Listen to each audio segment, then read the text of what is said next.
Jenson Button, 2004/2005. After making his F1 debut with Williams in 2000, Button spent 2 years with Benetton before launching in Bar in 2003, and had gained a reputation as one of the most promising talents of F1. The Briton then found the 006 bar to his thanks in 2004, and scored 10 podiums on his way to third place in the Pilot Championship of that year. Despite a successful year, Button chose to return to Williams for 2005, and signed a contract with the Grove headquarters in mid-2004. This Irked Bar movement, who insisted that they retained an option on Button's services for 2005, a sentence with which the F1 Contract Recognition Board agreed, which forced him to keep a bar for another season.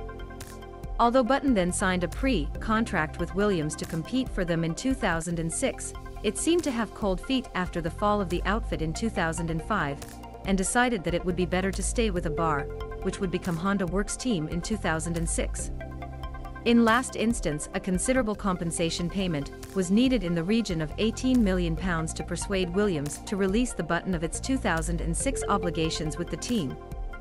But while Button could have been a little out of his pocket after that episode, his heart final. It would better arrive in 2009, when the sudden Honda withdrawal of F1 led to the hasty assembly of the Brawn F1 team, who, against wind and tide, produced a car that proved to be the field class, and the Button driven for the World Championship of that U title. XPB. Michael Schumacher, 1991.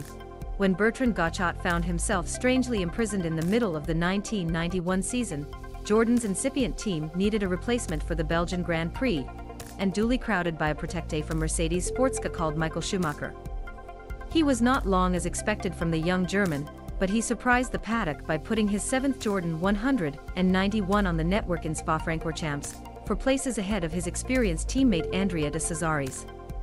Schumacher's career would end on Tour 1 with a broken clutch contract till that contract goes up and register it on time for the Italian Grand Prix only 2 weeks later. What may have appeared an impulsive and opportunistic movement of the chief of the Flav